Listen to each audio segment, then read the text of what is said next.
चित्रपटम् अभूत् वा महोदय?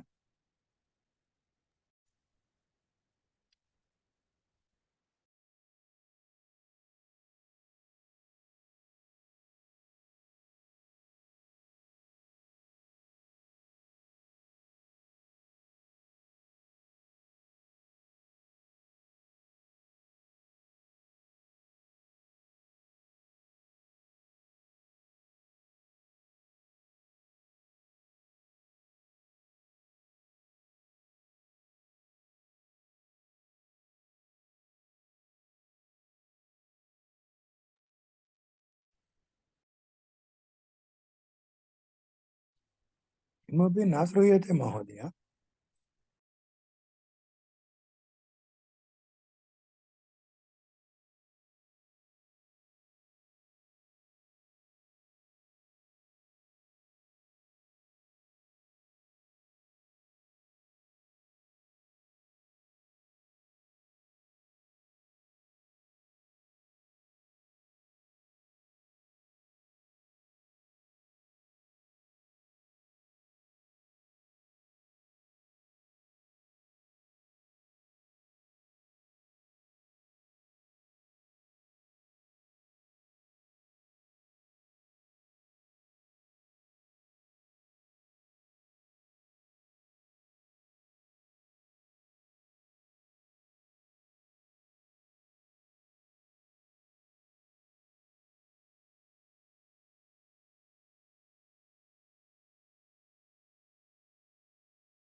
ప్రకాశమజయ్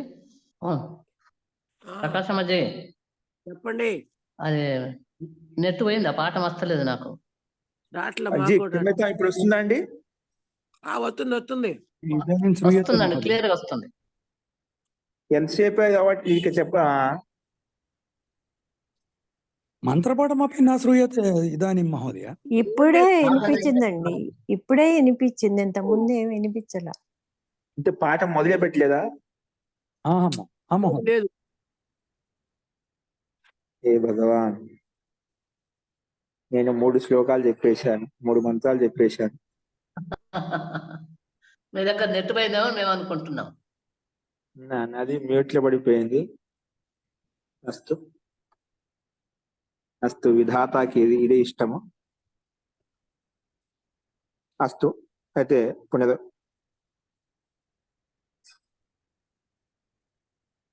మళ్ళీ చూద్దామండి. చూడండి, మనకు ప్రారంభం నుంచి చూడండి. త్రయీ విద్య, ఇక్కడ 21వ ఖండంలో ఏం చెప్పబడుతుందో చూద్దాము. త్రయీ విద్య హీంకారః, త్రయః ఇమే లోకాః స ప్రస్తావః, అగ్నిర్వాయుః ఆదిత్యః స ఉద్గీతో, నక్షత్రాణి వయాంసి మరీచయః. అలాగే ఒక నక్షత్రాన్ని వయాంసి మరీచయః స ప్రతిహారః, సర్ప గంధర్వాః పితరః తన్నిధనం ఏతత్ సామ సర్వస్మిన్ ప్రోతం. ఇక్కడ సామగానం యొక్క ప్రకారంలో ఒక రూపం చెప్పారు. ఇక్కడ 3 తీసుకున్నామట. అంటే త్రయీ విద్య, ఇక్కడ త్రయీ విద్య అంటే 3 విద్యలు, అంటే ఋగ్వేదము, యజుర్వేదము, సామవేదము, ఈ 3 వేదాలు ఏవైతే ఉన్నాయో వాటిని త్రయీ విద్య కింద చెప్పుకుంటాం. ఇది హీంకారంగా భావించి మనం ఉపాసన చేయాలి. త్రయీ విద్య హీంకార, హీంకార పంచ ఉపాసన పద్ధతి ఏదో మనం సప్తవిధము పంచవిధం చూస్తున్నాం కదా. ఈ పంచవిధ ఉపాసనలో త్రయీ విద్య అనేది 3 వేదాలంటివి హీంకార రూపంలో భావించి ఉపాసన చేయాలి. అలాగే త్రయ ఇమే లోక, 3 లోకాలు, పృథ్వీలోకం, అంతరిక్ష లోకం, ద్యూలోకం ఏవైతే ఉన్నాయో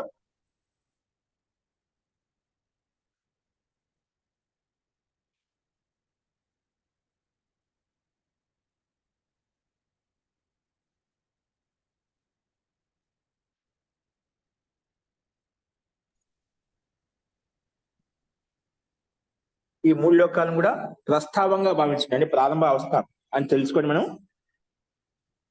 ఉపాసన చేయాలి. ప్రస్తావ రూపాలు తీసుకొని ఉపాసన చేయాలి, సామగానం చేయాలి అని చెప్పి ఇక్కడ ప్రస్తావించబడింది. అలాగే అగ్ని, వాయు, ఆదిత్య ఈ మూడు ఏవైతే ఉన్నాయో అగ్నితత్వం, వాయుతత్వం, ఆదిత్య సూర్యుడు ఈ మూడు తత్వాలను ఉద్గీతంగా భావించాలంట. అగ్నిరు వాయు ఆదిత్య స ఉద్గీతో అంటే ఉద్గీత, అది ఉద్గీతంగా భావించి మనం ఉపాసన చేయాలి. అలాగే నక్షత్రాన్ని వయాంసి మరీచయ, నక్షత్రాలు ఏవైతే ఉన్నాయో ఆకాశంలో, వయాంసి ఆకాశంలో పక్షులు ఏవైతే ఉన్నాయో మనకు, మరీచయ ఇంకా కిరణాలు ఏవైతే ఉన్నాయో ఇవన్నీ కూడా మనము ఎలా తీసుకోవాలంట? ప్రతిహార, ప్రతిహార అవస్థగా తీసుకోవాలి. ఎలా తీసుకోవాలి? ప్రతిహార అవస్థగా తీసుకోవాలి. అలాగే సర్పాహ గంధర్వాహ పితరహ, సర్పం సదశిల్పాలు, గంధర్వులు, పితరులు ఎవరైతే ఉన్నారో తద్ నిధనం, అది నిధనావస్థగా తీసుకోవాలి, సమాప్తి అవస్థగా తీసుకోవాలి. ఈ రకంగా ఏతత్ సామ సర్వస్మిన్ ప్రోత్తం, ఈ సామగానం ఏదైతే ఉందో, సామ పద్ధతి ఏదైతే ఉందో ఈ రకంగా ఉపాసన చేసినట్లయితే సర్వస్మిన్ ప్రోత్తం అంటే ఇదంతా కూడా ఈ సామ ఏదైతే ఉందో మనకు అన్నిట్లో ఓతప్రోతమై ఉందంట. అంటే మూడు విద్యల్లో ఓతప్రోతం, మూడు లోకాల్లో ఓతప్రోతమై ఉంది, అగ్ని, వాయు, ఆదిత్యలో ఓతప్రోతమై ఉంది. అలాగే పక్షులు, కిరణాలు, నక్షత్రాల్లో ఓతప్రోతమై ఉంది. అలాగే చతుశ్రూపాలు, గంధర్వులు, పితరులు అన్నిటిలో ఓతప్రోతమని తెలుసుకొని సామగానం చేసినట్లయితే మనకు తద్గత జ్ఞానం మనకు తెలుస్తుంది, తద్గత జ్ఞానం మనకు అర్థమవుతుందని చెప్పి మనం ఇక్కడ తీసుకోవచ్చు అన్నమాట. అంటే అదే ఆవిషయాన్ని మనకి కింద ప్రస్తావించారు. అందుకే ఇక్కడ అదే విధంగా భాషలు ఇచ్చాడు. త్రయీ విద్య హింకారహే, మూడు విద్యలు హింకారంగా భావించాలి. ఏ టీంలో ప్రస్తావ మూడు లోకాలు ఏవైతే ఉన్నాయో ప్రస్తావంగా తీసుకోవాలి. అగ్ని, వాయు, ఆదిత్య ఈ మూడు ఉద్గీతంగా తీసుకోవాలి. నక్షత్రాలు, పక్షి, కిరణే ఈ మూడు ఏవైతే ఉన్నాయో ప్రతిహారంగా తీసుకోవాలి. అలాగే సర్ప, గంధర్వు, పితృగణ్ దేవత, పితరులు ఎవరైతే ఉన్నారో వాళ్ళని నిధనంగా తీసుకొని మనం ఉపాసన చేయాలి. అందుకే ఈ సామోపాసన సభమే అనుస్యూతి, ఇది ఎక్కువ సామ ఉపాసనది అన్నిట్లలో ఓతప్రోతమైంది. దాదాపుగా అన్ని దీంట్లో వచ్చేసాక లేదంటే ఏం లేదు, దాదాపుగా ముందు చెప్పుకున్న వాటిలో అన్ని ఇక్కడ వచ్చేసామట. ఈ రకంగా అన్నిటినీ భావించి మనం ఉపాసన చేసినట్లయితే తద్గత జ్ఞానం అతనికి స్పష్టమవుతుంది. అది కింది ఇచ్చారు 2వ మంత్రంలో. ఏవం ఏతద్ సామ సర్వస్మిన్ ప్రోతం వేద, ఈ సామగానం అనేది, సామ యొక్క ఉపాసన అనేది అన్నిట్లో సర్వస్మిన్ ప్రోతం అన్నిట్లో ఓతప్రోతమైంది. ఈ రకంగా వేద తెలుసుకుంటాడో సర్వం హా భవతి, అతనికి సర్వం అన్ని కూడా ఉపలబ్ధం అవుతాయి. సర్వం హా అంటే సర్వం నిశ్చయంగా భవతి, అన్ని కూడా అన్ని రూపాల్లో వాటి యొక్క పైన చెప్పేటువంటి మూడు రూపాలు ఏవైతే ఉన్నాయో వాటి యొక్క జ్ఞానం సంపూర్ణంగా నిశ్చయంగా అతనికి కలుగుతుంది. సర్వం హా భవతి, నిశ్చయంగా అతనికి ఇవన్నీ సిద్ధిస్తాయి, అవన్నీ వాటిని తెలుసుకోగలుగుతాడు అని చెప్పి ఇక్కడ ఆ ఉపలబ్ధి గురించి చెప్పకూడదు. ఇక్కడ మొత్తం చెప్పలే, మనం ముందు చెప్పుకున్నాం కదా. ఏం చెప్పుకున్నా అక్కడ సంపూర్ణ ఆయు బాగా ఉన్నతంగా జీవించగలుగుతాడు, ఆయు ఆరోగ్యంగా జీవించగలుగుతాడు, ప్రజా సంతానం జీవించగలుగుతాడు, కీర్తి ప్రతిష్టలతో జీవించగలుగుతాడు. సామాన్యంగా అన్ని కామన్ గా చెప్పుకుంటూ వచ్చావాడ. ఇక్కడ కేవలం విశేష ఉపలబ్ధి ఏదైతే ఉందో అది చూపించాడ. ఈ రకంగా ఈ అన్నిట్లో ఓతప్రోతమని చెప్పి ఏదైతే ఉపాసన చేస్తుందో అతనికి అన్ని కూడా తెలుస్తాయి, అన్ని కూడా ఉపలబ్ధం అవుతాయి. అన్ని అన్నప్పుడు నాటప్పుడు మొత్తం వచ్చేసాయి అనమాట. అందుకే ఇక్కడ అదే ముఖ్యమైన బిందు ఇక్కడ ఇవ్వబడింది అన్నమాట.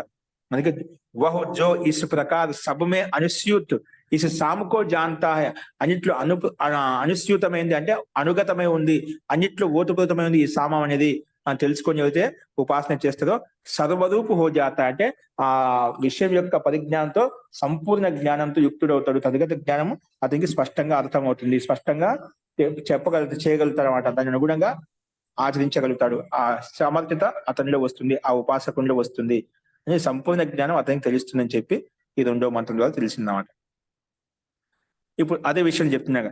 తద్ ఏషో శ్లోకో యాని పంచదా, అంటే మనకు పంచవిధ ఉపాసన అయితే ఉందో హింకారము, ప్రస్తావము, ఉద్గీతము, ప్రతిహారము, నిధనావస్థ ఉందిగా.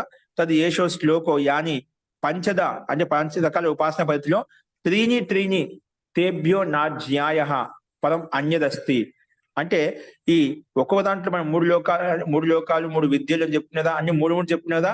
ఇవి 3 విద్యలు ఏవైతే ఉన్నాయో ఇక్కడ మనకు చెప్పేటువంటి విషయాలు ఏవైతే ఉన్నాయో వాటిని ఈ పంచద ఉపాసన పద్ధతి ప్రకారంగా మనం చేసినట్లయితే తేభ్యో నా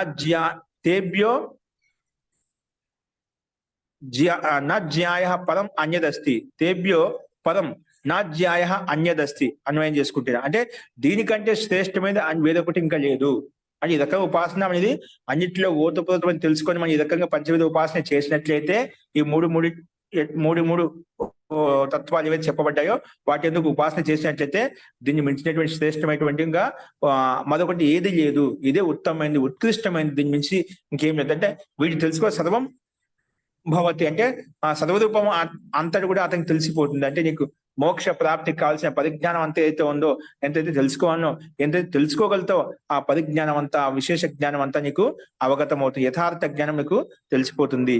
కాబట్టి దీన్ని మించినటి తేభ్యో నాజ్యాయ పరం అన్యదస్తి, దీన్ని మించిన శ్రేష్టమైనటువంటి అన్నిటి పద్ధతి ఉపాసన ఇంకోటి లేదు, ఇది ఉత్తమమైనది, ఉత్కృష్టమైనది, ఈ రకంగా తెలుసుకొని చెయ్యాలి అని చెప్పి ఈ మంత్రం కూడా ప్రస్తావించింది. అందుకే ఇసి విషయమే యహ మంత్ర भी है, ఈ విషయంలో ఈ మంత్రం చెప్పబడింది. ఏం చెప్పబడింది అంటే జో 5 ప్రకారకే 3 బతలాయే హే, అంటే 5 ప్రకార ఉపాసనలో ఈ మూడు పంచవిధ ఉపాసనలో ఈ మూడు ఏవైతే చెప్పుకున్నామో, 3 లోకాలు, 3 విద్యలు, అగ్నివాయు తత్వం, అగ్నివాయు ఆదిత్యుడు అని చెప్పి అలాగా 3 బతలాయే గయే హే, ఉన్సే శ్రేష్ఠ, వాటికంటే శ్రేష్టమైనది, తథా ఉనికి అతిరిక్త్, వాటికంటే భిన్నమైనది, ఔర్ కోయి నహీ హే, అంటే దీనికి మించింది కానీ శ్రేష్టమైనది కానీ ఉత్కృష్టమైనది కానీ ఏది కూడా లేదు. అంటే ఇది ఉత్తమోపాసన. అంటే ఈ రకంగా చేసినట్లయితే పంచవిధ ఉపాసన ఈ మూడిట్లను దృష్టి పెట్టి చేసినట్లయితే మనకు సర్వం భవతి, అంటే ఆయనకు అతనికి అన్ని స్వరూపాల యొక్క పరిజ్ఞానం అంతా తెలుస్తుంది, తద్గత జ్ఞానం తెలుస్తుంది అని చెప్పి ఇక్కడ ఈ 3వ మంత్రంలో కూడా చెప్పబడింది అన్నమాట. పదం అన్యదస్తి, దానికంటే మించింది ఏది లేదు అని చెప్పి చూడు. దానికి సంబంధించి ఇంకోటి చెప్తున్నాయి ఇక్కడ. అందుకే ఎవరైతే యహ తద్వేద, ఈ రకంగా పంచవిధ ఉపాసన మూడు తెలుసుకొని చేస్తారో, యహ తద్వేద స వేద సర్వం సర్వాదిశో బలిం అస్మై హరంతి సర్వం అస్మి ఇది ఉపాసీత తద్వ్రతం, ఇది ఆయన వ్రతంగా తీసుకుంటాడట. ఏదకంటే ఎస్ తద్వేద, దాన్ని తెలుసుకొని ఉపాసన చేసినట్లయితే స వేద సర్వం, అంటే అతను ఆ సర్వం వేద అన్నికు తెలుసుకోగలుగుతారు అన్నమాట. అని సంపూర్ణంగా పైన చెప్పిన మూడు ఏవైతే చెప్పినా వాటి యొక్క జ్ఞానం సంపూర్ణ సూక్ష్మంగా అన్ని తెలిసిపోతాయి. వాటి యొక్క ప్రయోగం, వాటి యొక్క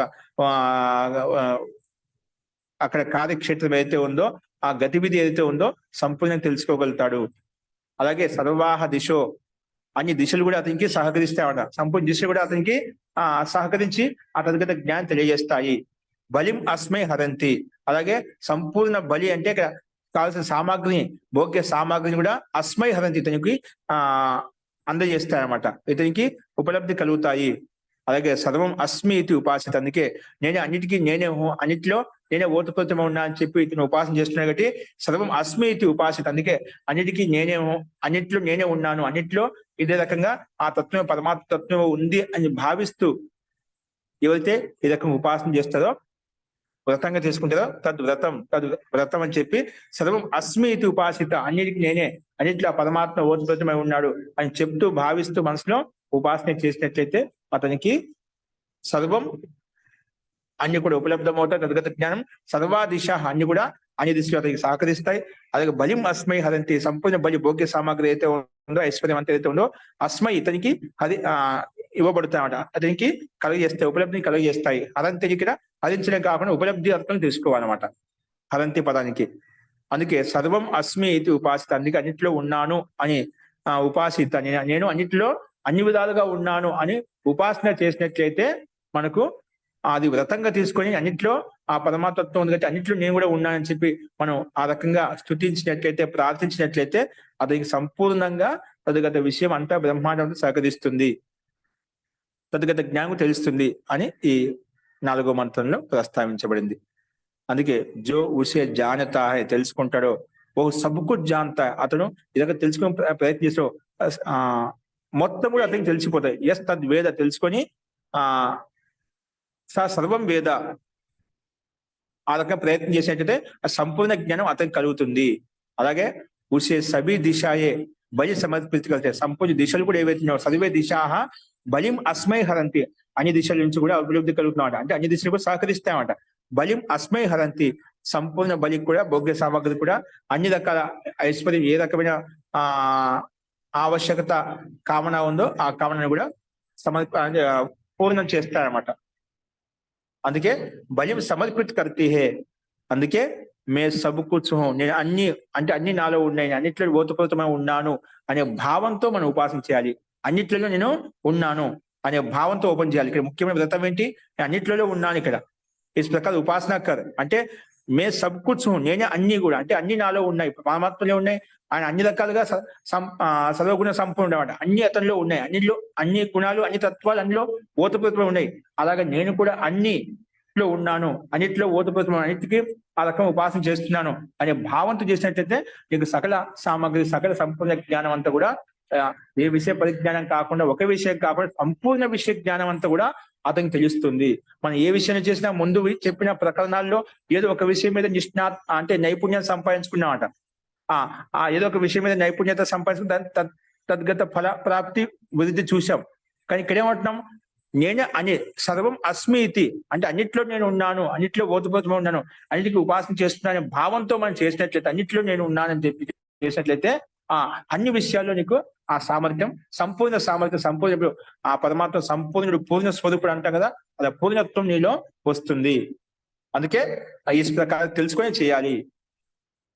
ఇది నియమంగా నియం హై అలాగే నియమంగా తీసుకొని నువ్వు ఉపాసన చేసినట్లయితే సంపూర్ణ బ్రహ్మాండం యొక్క, పిండం యొక్క, సంపూర్ణ విశ్వం యొక్క రహస్యాన్ని తెలుసుకుని తదుగత జ్ఞానంతో ఆనందాన్ని పొందగలుగుతావు. ఈ రకంగా తెలుసుకొని మనం చేయాలని చెప్పి ఇక్కడ ఈ రకంగా 21వ ఖండంలో మనం ఇది ఏకవింశ ఖండ, ఈ ఖండంలో మనం ప్రస్తావించుకున్నాం. కాబట్టి ఇక్కడ మనకు ఇవన్నీ మనం 3 విద్యల గురించి, 3 లోకాల గురించి, అగ్ని, వాయు, ఆదిత్యం గురించి మనం ఏదో చూస్తున్నాం, ప్రత్యక్షంగా వాడుకుంటున్నాం, ఉపయోగించుకుంటున్నాం. నక్షత్రాలు చూస్తున్నాం, పక్షులు చూస్తున్నాం, కిరణాలు చూస్తున్నాం. ఇవన్నీ కూడా మనకు సహకరిస్తున్నాయన్నమాట. ఈ కనిపించే బ్రహ్మాండంలో కనిపించే తత్వాలు, పదార్థాలు, ప్రాణులు ఏవైతే ఉన్నాయో, అలాగే సర్పాలు, గంధర్వులు, పిట్టదులు, ఇదంతా కూడా మనం ఆ ఇతిహాసం గురించి తెలుసుకుంటా అన్ని చూస్తున్నామట. అన్ని వాటి యొక్క పరిజ్ఞానం అంతా మనకు తెలుసు.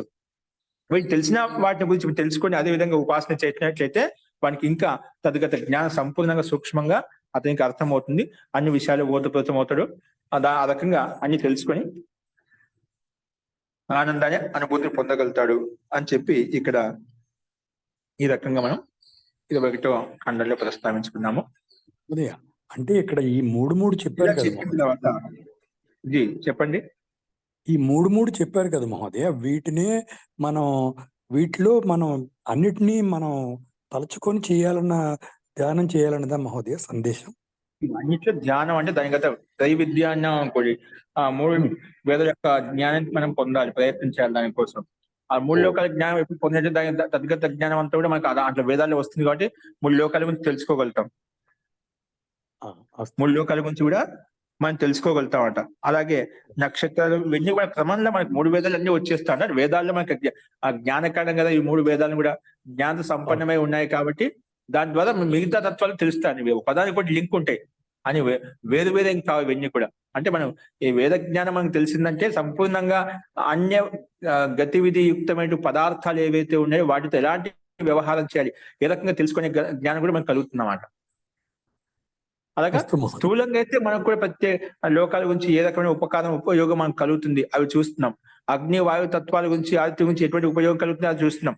మనకు దానికి అదే స్వాభావిక జ్ఞానం కూడా మనలో ఉంది. పరమాత్మ గత జన్మాన సంస్కారాల ప్రకారంగా మనలో స్వాభావిక జ్ఞానం కూడా ఉంది. అందరూ విద్యను అభ్యసిస్తూనే మనకి ఇవన్నీ వచ్చేస్తాయి.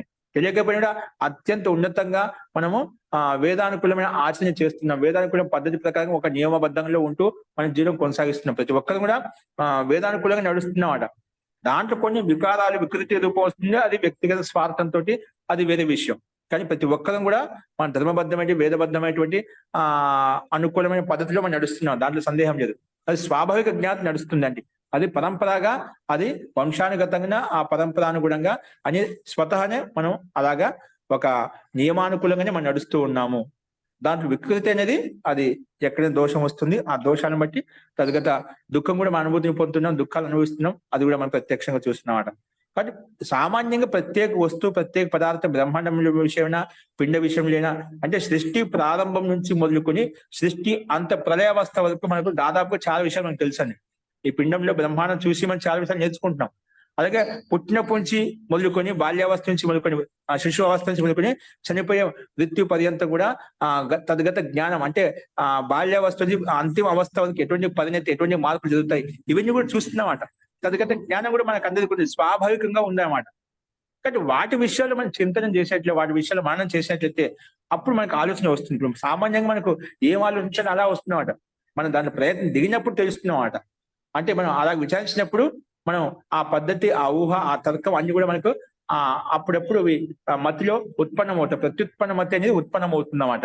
తద్గత జ్ఞానాన్ని, విచార శక్తిని ఉద్భవిస్తుందన్నమాట. ఒక కవి ఒక వస్తువును మనం చూస్తాం. ఒక కవి దాన్ని మనం చూసినా సామాన్యంగా ఇది పుష్పం అండి, దీనికి సుగంధం ఉంటుంది, దీన్ని దేవుడికి సమర్పించవచ్చు, లేదా మనం సమర్పించుకోవచ్చు, లేదా సుగంధంగా అలంకరించుకోవచ్చు. 3 రకాలుగా ఆలోచిస్తాం అంటే. కానీ ఒక కవి ఏం ఆలోచిస్తాడని, ఎన్ని రకాలని అనేక శ్లోకాలు రాసేస్తాడనమాట. అంటే కల్పనా శక్తి అనమాట. ఆ రకంగా పెరుగుతుందన్నమాట. అతనిలో ఉండే నైపుణ్యం అటువంటిది అనమాట. ఎందుకు దాంట్లో ఆ రకమైనటువంటి నిపుణత సంపాదించాడు కాబట్టి, దక్షత సంపాదించాడు కాబట్టి, పటుత్వం సంపాదించాడు కాబట్టి, అది ఆలోచన శక్తి ద్వారా, అభ్యాసం ద్వారా, ఆ రకమైన స్వాధ్యాయం ద్వారా, ఆ రకమైన చింతన ద్వారా అతనికి ఆ శక్తి వచ్చింది.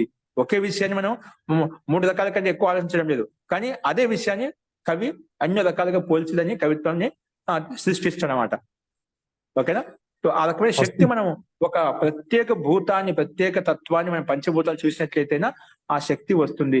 అది విచారణ ద్వారా వస్తుంది. మనం ఈ రకంగా ఒక సంకేతాన్ని ఆధారం చేసుకొని మనం సాధన ద్వారా, తపస్య ద్వారా మనం ఆ రకమైన శక్తి మనలో ఉత్పన్నమవుతుందన్నమాట. అది తపస్యలో సాధ్యమవుతుంది. మనం ఒకే చోట అన్ని ఎలా అంటేనే ఒక సంకేతం తీసుకున్నాము. ఇప్పుడు మనకు ఏ రకమైన ప్రత్యేక పదార్థం మనకు సహాయపడుతుంది, వ్యక్తికి ఏ రకంగా సహాయపడుతుంది, ఏ రకంగా ఉపయోగించుకుంటున్నాము, ఆ జడ వస్తువైనా, చైతన్య వస్తువైనా, పదార్థమైనా, అన్ని కూడా జడస్థావరాలన్నీ ఏవైతే ఉన్నాయో మనకు అన్ని కూడా మనం ప్రత్యేక పదార్థాన్ని, ఆ పదార్థం యొక్క ఉపయోగిత, పదార్థం యొక్క సత్తా ఏంటి, ఉపయోగం ఏంటి, అది ఏ రకంగా మానవాళికి, బ్రహ్మాండానికి ఏ రకంగా సహకరిస్తుంది, వాటి విషయంలో చింతన, వాటి యొక్క గతివిధి ప్రత్యేకంగా గతిశీలంగా ఉంది. ఆ గతిశీలత విషయంలో మనం ఆలోచించినట్లయితే, ప్రత్యేక కర్మ విషయంలో ఆలోచించినట్లయితే మనకు తద్గత జ్ఞానంలో లోపలికి ప్రవేశిస్తాం అన్నమాట. తద్గత జ్ఞానం యథార్థంగా మనకు ఒక చైతన్యాన్ని కలుగజేస్తుంది. ఆ రకంగా విచారణ అనేది మనం ప్రారంభించుకోవాలి. అది ప్రతి ఒక్కరు చేయగలుగుతున్నా, సందేహం లేదు. కాబట్టి మనకు అదొక ఆలోచన లేనప్పుడు ఏమవుతుందంటే, మనకు ఇది నాకు తెలియదు అనే ఉద్యోగం దాన్ని వదిలేస్తాడు. అంటే దాన్ని ఉపేక్షిస్తామంట. ఉపేక్షించడం కదా, వదిలేస్తామంట. అందుకే మనకు విషయం కాదు, ఇప్పుడు ఇది సబ్జెక్ట్ కాదు ఇక్కడ మనకు. కానీ ఎప్పుడైతే దాన్ని ఆ రకంగా తీసుకొని విచారించినట్లయితే ఆ తత్వం మీద మనం లోపలికి వెళ్ళగలుగుతాం. ఏ వస్తువు తీసుకొని, ఇప్పుడు మొబైల్ ఉంది, మొబైల్ విషయంలో మనం ఎన్ని రకాలు ఆలోచించుకోవచ్చు, ఎన్ని రకాలు సహాయపడుతుంది, అన్ని రకాలు సహాయపడుతున్నాం. దాని విషయంలో మనం ఆలోచించినట్లయితే ఈ తద్గత జ్ఞానం ఏ రకంగా పనిచేస్తుంది, ఏ విధంగా అది లోపల తత్వాలు పనిచేస్తున్నాయి, ఏ రకంగా ఇదంతా మనకు ఆ జ్ఞాని ఏకత్రిత సమాచారాన్ని మనకు అందజేస్తుంది. అంటే ప్రక్రియ, విధి విధానం అంతా కూడా మనకు స్పష్టంగా అవగతం అవుతుంది. అలా ప్రత్యేక పదార్థాన్ని మనం విచారించినట్లయితే తద్గత జ్ఞానం మనకు స్పష్టమవుతుంది. ఆ శైలి మనం అభ్యాసం ద్వారా పెంచుకుంటూ ఒక్కొక్క మెట్టు మనం లోపలి దిగచ్చు అనమాట. ఓకేనా? అస్తు మహోదయ. అస్తు మహోదయ.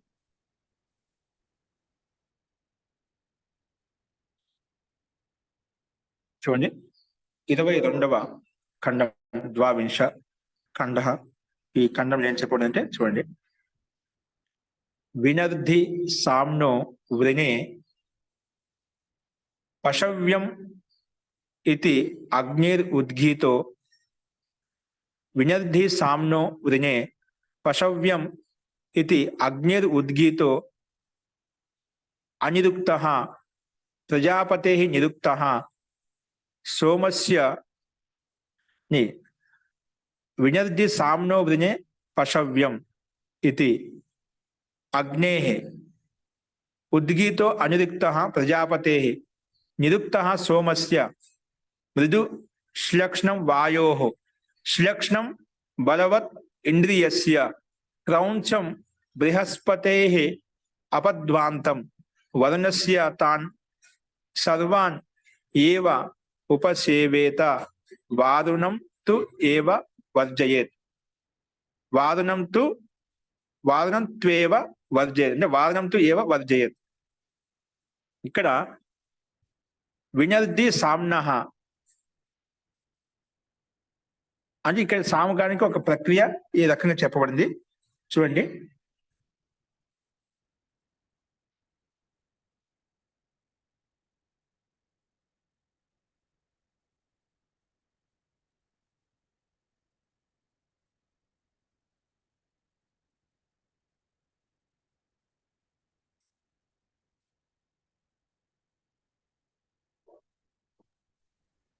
వినపట్లేదండి. ఒక్క నిమిషం అండి.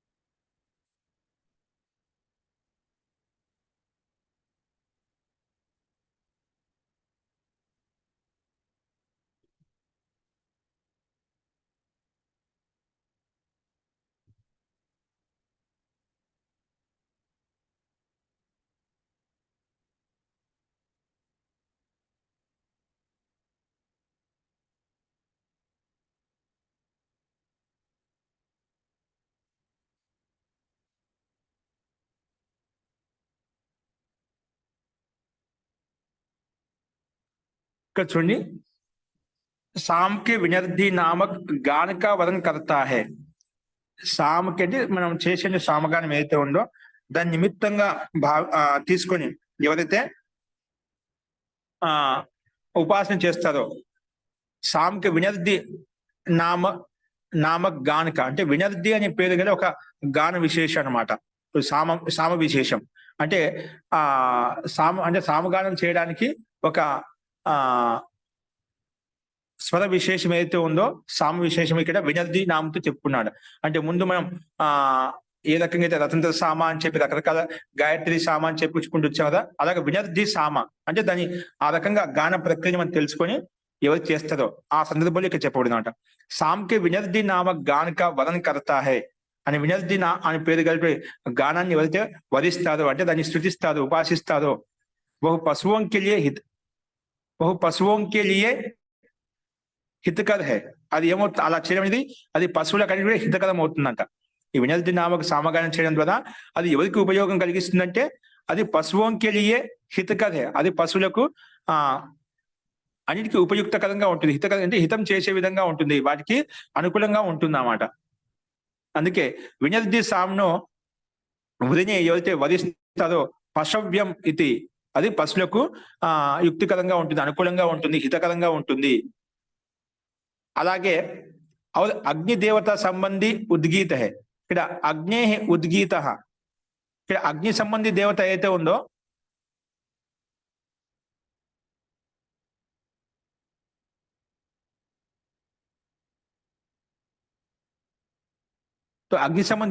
అగ్నిదేవత సంబంధి ఉద్గీత అంటే ఇక్కడ ఇది అగ్నిదేవత సంబంధి ఉద్గీత అనమాట. అంటే చెప్పడానికి గానం విశేషం ఈ రకంగా చెప్పబడింది అన్నమాట. అలాగే ప్రజాపతిక ఉద్గీత అనిరుక్త హై. అలాగే ప్రజాపతి ఇక్కడ నెక్స్ట్ టైం ఇచ్చిన ప్రజాపతే అనిరుక్త,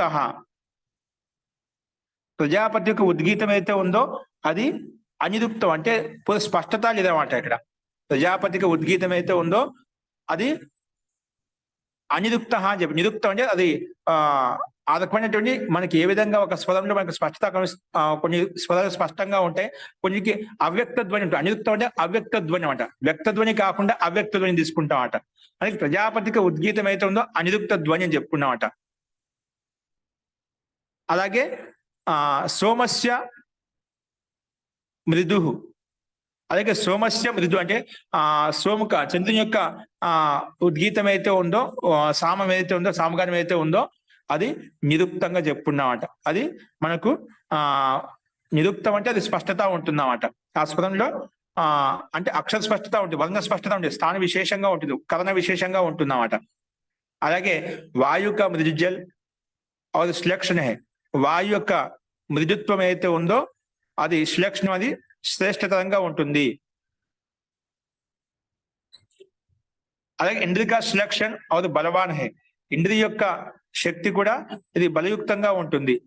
అలాగే బృహస్పతిక క్రౌంచ హై అది వరుణక అంటే వరుణ్ దేవునిక అపద్వాంతి, అపద్వాంత్ అంటే మనకు చెవులకు వినసంపుగా ఉండనటువంటి ధ్వని అనమాట. అపద్వాంతం అంటే అపశబ్దం లాగా ఉంటున్నమాట, చెవులకు కూడా వెంటానికి వినసంపుగా ఉండదు. ఈ రకంగా పైన చెప్పినటువంటి ఇన్ సభీ ఉద్గీత్ కా సేవన్ కరే కేవలం వరుణ్ సంబంధి ఉద్గీత్ కా హి పరిత్యాగ్ కరదే. అంటే పైన చెప్పినటువంటి మనకు ఉద్గీతాలు ఏవైతే ఉన్నాయో అన్ని ప్రకారాలు ఏవైతే ఉన్నాయో, ఇప్పుడు వినర్ది అని చెప్పి ప్రజాపతి యొక్క నిరుక్తము, సోము యొక్క అనిరుక్తం, ఇవన్నీ శబ్దాలు ఏవైతే ఉన్నాయో వాటిని ఏవైతే మనం ఉపాసించినట్లయితే తద్గత జ్ఞానం కలుగుతుంది అని చెప్పుకున్నాము. అంటే వాటి యొక్క ఉపలబ్ధి కలుగుతుంది చెప్పుకున్నాము. అలాగే ఇక్కడ వర్ణ సంబంధి ఉద్గీతం ఏదైతే ఉందో దాన్ని మాత్రం పరిత్యాగించాలి. వర్ణ సంబంధి ఉద్గీతాన్ని చేయకూడదు. వర్ణ సంబంధి ఉద్గీతాన్ని మటుకు ఇక్కడ వదిలివేయాలని చెప్పి ఇక్కడ ఈ సందర్భంలో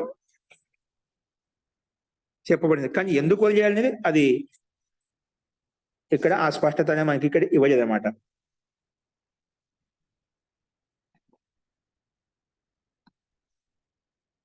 ఒక్క నిమిషం, దీని గురించి ఇంకొక విషయంలో విశేషంగా చెప్పబడింది.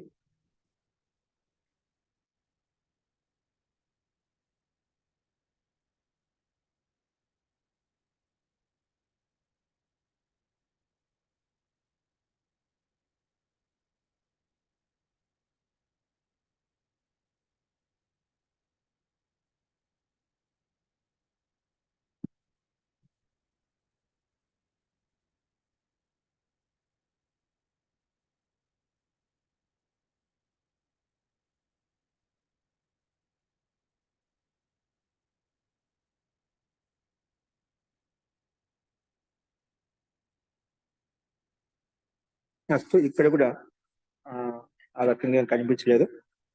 సో మొత్తానికి ఈ రకంగా మన సామగానం తెలుసుకొని ఇది చేయాలని ఇక్కడ ఉండేటువంటి కొన్ని దేవత వారి శబ్దాలతోటి, పక్షి వారి శబ్దాలతోటి ఏవైతే ఉన్నాయో వాటిని ఆ ధ్వని చాలా కర్కశంగా ఉంటుందని చెప్పబడింది.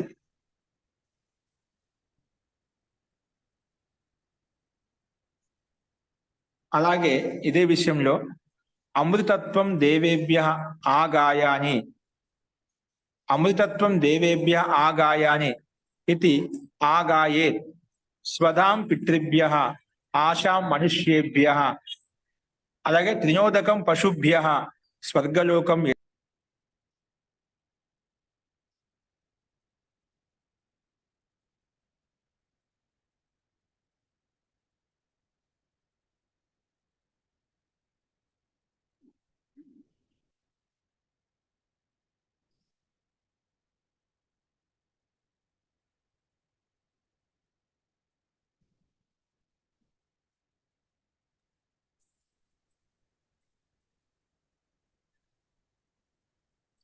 అస్తు.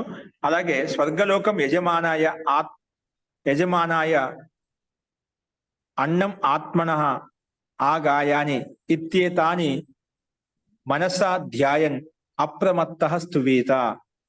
మనసా ధ్యాన్ అప్రమత్తః స్తువీత అంటే ఇక్కడ ఏమంటున్నా అంటే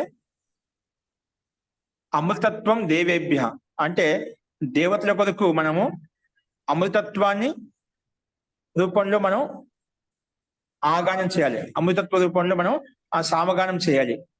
అందుకే మేము దేవతావంకి అమృతత్వక ఆగాను కరు అంటే అమృతాన్ని పొందే విధంగా నేను ఆ రకమైన సామగానం చేయాలి, చేయాలని చెప్పి ఇక్కడ ప్రస్తావించడం అన్నమాట. అంటే ఈ రకమైనటువంటి ఈ ప్రకార చింతని కర్తే హుయే ఆగాను కదే అంటే ఈ రకంగా దేవతలకు అమృతత్వాన్ని కలిగజేసే విధంగా నేను ఆ సామగానం చేయాలని చెప్పి చింతన చేస్తూ అది ఆ గానం అంటే ఆ గానం సామగానం చేయాలి. రెండోది ఇక్కడ పితృభ్య స్వధ అంటే పితృలు ఎవరైతే ఉన్నదో స్వధ తత్వాన్ని మనం తెలుసుకుని ఉపాసన చేయాలి. పితృభ్య స్వధ అని చెప్పుకున్నాము. పితృలకు స్వధా రూపంగా మనం భావించి అంటే స్వధా రూపంలో ఉండే సామం ఏదైతే ఉందో సామగానం ఏదైతే ఉందో దాన్ని తెలుసుకుని ఆ రకంగా చేయాలి. అలాగే ఆశ మనుష్యేభ్య ఆశ అంటే ఆకాంక్ష ఏదైతే ఉందో అది మనసుల కొరకు మనం చేస్తాం అన్నమాట. అలాగే త్రినోదకం పశుభ్య తృణం అంటే గడ్డి ఏదైతే ఉందో అవన్నీ పశువుల కొరకు మనం వాటిని విచారిస్తుంది ఏటికి ఉపయోగపడుతుందనే ఉద్దేశంతో అది మనం ఉపాసన చేసినట్లయితే అది పశుభ్య అది పశువులకు ఉపయుక్తకరంగా ఉంటుంది. అలాగే స్వర్గం లోకం యజమానయ ఆ యజమాని ఎవరైతే ఉన్నదో ఆ యజమానిని మన ఏ విధంగా పురోహితులు పండితులు ఎవరైతే ఉన్నదో వారికి స్వర్గలోకం కలగాలని చెప్పి ఉత్తమ లోకం కలగాలని చెప్పి కొన్ని యజమాని నిర్ణయించుకున్నప్పుడు ఆ యజమాని ఆ పండితుడు పురోహితుడు యజమాని దృష్టిలో పెట్టుకుని అక్కడ యాగ కర్మలు చేస్తూ ఉంటామట. అందుకే స్వర్గలోకం యజమానయ, స్వర్గలోకాన్ని ఆకాంక్షిస్తూ మనం యజమానికి యజమానికి స్వర్గలోకం కలగాలని చెప్పి మనం ఆ రకమైన సామగానాన్ని మనం చెప్పాలన్నమాట. అలాగే అన్నం ఆత్మన అంటే అన్నాది పదార్థాలు ఏవైతే ఉన్నాయో మన ఆత్మ కొరకు మనం చెప్పుకోవాలి. అలాగే ఆ గాయాని ఇత్యేతాని మనసా ధ్యానే, అలాగే ఈ విధంగా నేను ఆగానం చేస్తున్నాను అంటే ఆ రకంగా సామగానం చేస్తున్నాను. ఇది మనసాధ్యాయన్ అంటే మనస్పూర్వకంగా మనకు అంటే సంకల్పపూర్వకంగా శ్రద్ధ భక్తిపూర్వకంగా మనోగతంగా లీనమైపోయి ధ్యానిస్తూ అప్రమత్తంగా ఉంటే అంటే ప్రమాదం లేకుండా స్తువీత అంటే స్తుతిస్తారో ప్రార్థిస్తారో అటువంటి వ్యక్తి ఇలా చేయడం వల్ల ఇప్పుడు ఎవరికొరకు చెప్పామో దేవతలకు, పితరులకు, మనుషులకు, పశువులకు, అలాగే యజమానికి, అలాగే ఆత్మకి కూడా ఇవన్నీ కూడా మనసు అంటే ధ్యానపూర్వకంగా మనసుతోటి మనం అప్రమత్తంగా ఉంటూ ప్రమాద రహితంగా ఉంటూ స్థుతి చేసినట్లయితే ఇవన్నీ కూడా అతనికి ఉపలబ్ధి కలిగజేస్తాయి అని చెప్పి ఇక్కడ ఈ రకంగా ప్రస్తావించబడింది. అందుకే మే देवताओं के लिए अमृत तत्व का आगान करो, इस प्रकार चिंतन करते हुए आगान करे, ఆ రకంగా చింతన చేస్తూ మనం స్తుతించాలి. పితృగణికి స్వధాకారం తోటి మనం స్తుతించాలి. మనుష్యం కే లియే ఆశ, మనకి ఆశ గుణంగా మనం అంటే వాళ్ళకి ఒక మనోకామన ఆశ సిద్ధింపచేయడం కొరకు ఆ రకంగా స్థుతి చేస్తామట. పశుओं के लिए तृण और जल, యజమాని के लिए స్వర్గలోక और अपने लिए అన్న కా ఆగాన్ కరు. అలాగా ఒక్కొక్క ఉపాసనది ఒక్కొక్క ప్రాణి విశేషంకి మనకు దేవతలకు కూడా అన్నిటికీ ఉపయుక్తకరంగా ఉంది, అనుకూలంగా ఉందన్నమాట. ఆ రకంగా నేను వాళ్ళకి సిద్ధింప చేయాలని చెప్పి నేను ఆ రకంగా స్థుతించాలి, సామగానం చేయాలి. ఈ రకంగా మనసే ధ్యాన కర్తే మనస్పూర్వకంగా ధ్యానిస్తూ ప్రమాద రహితంగా ఉంటూ స్థుతించినట్లయితే అవన్నీ కూడా అతనికి సిద్ధిస్తాయి అని చెప్పి ఇక్కడ ఈ రకంగా ప్రస్తావించబడింది. అస్తు. సో నెక్స్ట్ 3వ మంత్రం ఉంది, అదేంటో మనం ఇక్కడ స్వరాల విషయాలు తీసుకొని చెప్పబడ్డాయి. సర్వే స్వరాహ ఇంద్రస్య ఆత్మన, అన్ని స్వరాలు ఏవైతే ఉన్నాయో మనం అక్షరాలు ఏవైతే ఉన్నాయో ఆ నుంచి అమ్మహ వరకు ఏవైతే స్వరాలు ఉన్నాయో సర్వే స్వరాహ సర్వ ఊష్మాన ప్రజాపతే ఆత్మన, అన్ని స్వరాలు ఏవైతే ఉన్నాయో అవి ఇంద్రస్య ఆత్మన, సర్వే ఊష్మాన ఏవైతే ఉన్నాయో అవన్నీ ప్రజాపతి యొక్క ఆత్మగా భావించబడతాయి. సర్వే స్పర్శాహ మృత్యో ఆత్మన, మృత్యు యొక్క ఆత్మగా భావించబడతాయి. అంటే స్పర్శ వర్ణాలు అంటే శిక్షా శాస్త్రం ఏవైతే చెప్పుకున్న వర్ణాలు అవి చెప్పుకుంటున్నాం ఇక్కడ. తం యది స్వరేషు ఉపలభేత ఇంద్రం శరణం ప్రపన్న అభూవం సత్వా ప్రతి వక్ష్యతి ఇత్యేనం బ్రూయాత్. అంటే ఈ స్వరాలు ఇంద్ర దేవతకి ఆత్మరూపంలో ఉన్నాయి, అంటే ఇంద్రుని యొక్క ఆత్మరూపంలో ఉన్నాయి. ఊష్మవర్ణాలు ఏవైతే వచ్చినా ప్రజాపతి యొక్క అంగభూతంగా ఉన్నాయి. అంటే ఆత్మ అంటే స్వరాలను కూడా ఇంద్రియం యొక్క అంగభూతాలు అన్నమాట. ఊష్మవర్ణాలు ఏవైతే ప్రజాపతి యొక్క అంగభూతంగా ఉన్నాయి. సర్వే స్పర్శ ఇవి మృత్యు యొక్క అంగభూతంగా ఉన్నాయి. తమ్ ఆ స్వరాలను అంటే ఆ స్వరాలను ఊష్మవర్ణాలను అలాగే స్పర్శవర్ణాలు ఏవైతే ఉన్నాయో ఏది స్వరేషు ఉపాలభేత అంటే ఆ స్వరం ఏదైనా దోషం చెప్పారనుకోండి, దోషం పలికారనుకోండి, అప్పుడు శరణం ప్రపన్నో అభూవం, నేను ఇంద్రుని యొక్క శరణంతో అంటే ఏ స్వరాలు చెప్పేటువంటి వ్యక్తి దోషం చెప్పారో నేను ఇంద్రునితో ఇంద్రుని యొక్క శరణం కోరి ఉన్నాను, అలాగే ప్రజాపతి యొక్క శరణం కోరి ఉన్నాను, మృత్యు యొక్క అంగీభూతంగా ఉన్నాను అని చెప్పి సా త్వాం ప్రతి వక్షతి, అతనికి సమానం చెప్తానమాట. అంటే ఇత్యేనం బ్రూయాత్, అతనికి ఆ సమానం చెప్తానమాట. అంటే నీకు దీనికి సమాధానం ఆ ఇంద్రదేవుడి సమానం చెప్తాడు, ఆ ప్రజాపతికి సమానం చెప్తాడు అని చెప్పి ఇక్కడ ఈ రకంగా ప్రస్తావించబడింది. అదేంటో మనం రేపు మళ్ళీ చూద్దాం భూష్మ వర్ణాల విషయంలో ఏ రకంగా అని చెప్పి. అస్తు. ఏ స్వరాలు ఏ దేవతకు సంబంధించినవో ఆ దేవత నీకు సమాధానం చెప్తారు. ఎప్పుడైతే నువ్వు దోషం చెప్పినట్లయితే, ఆ స్వర విషయంలో దోషం చెప్పినట్లయితే నీకు ఇంద్రుడే ఆ ప్రజాపతి ఆ మృత్యువే నీకు దానికి సమానం చెప్తాడని చెప్పి ఇక్కడ అంటే ఏ రకంగా సమానం చెప్తానే ఇక్కడ మనకు సమాధానం అనేది చూద్దాం. అస్తు. ఈ ప్రకరణ కూడా మనం మరొకసారి అవధిత రూపంలో మనం ప్రస్తావిస్తాను. అస్తు. శాంతి పాఠ.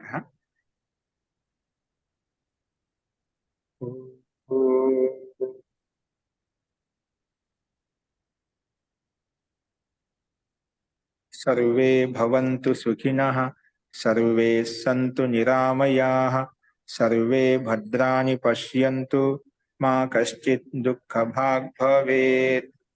ఓం శాంతి శాంతి శాంతి. నమస్తే మహోదయ, ధన్యవాదాలు. జీ నమస్తే అండి. సర్వేభ్యో నమః. నమస్తే ఆచార్యజీ, ధన్యవాదాలు.